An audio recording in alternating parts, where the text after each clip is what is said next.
سوال کہ کون سی وہ صورت ہے جس میں آیت سجدہ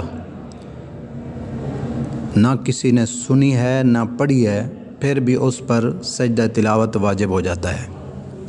حالانکہ سجدہ تلاوت کا قاعدہ یہ ہے، قرآن پاک کے اندر 14 مقامات ہیں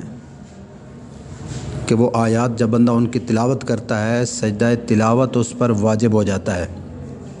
قاعدہ اس کا یہ ہے کہ خود تلاوت کرے، خود اس کو پڑھے تو اس پر سجدہ تلاوت واجب، یا اس نے خود نہیں پڑھا،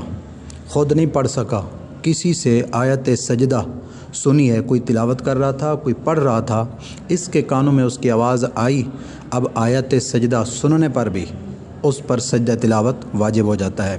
یعنی سجدہ تلاوت کا یہ کہ خود پڑھا ہے آیت کو تب بھی اس پر سجدہ تلاوت واجب، یا خود تو نہیں پڑھا لیکن کسی سے سنی ہے وہ آیت تو سننے پر بھی، پڑھنے اور سننے دونوں پر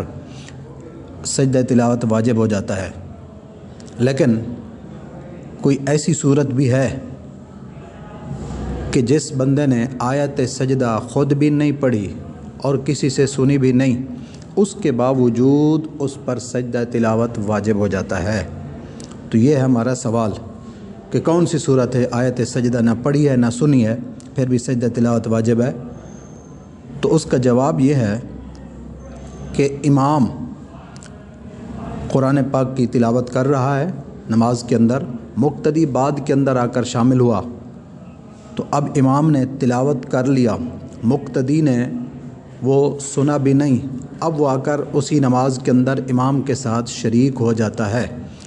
تو اب جب امام کے ساتھ شرکت کرتا ہے تو جب امام سجدہ تلاوت کرے گا تو اس صورت میں مقتدی پر بھی سجدہ تلاوت کرنا واجب ہوگا۔ اسی طرح ہے کہ اذا تلا الامام آیت السجدۃ سجدھا وسجد الماموم معہ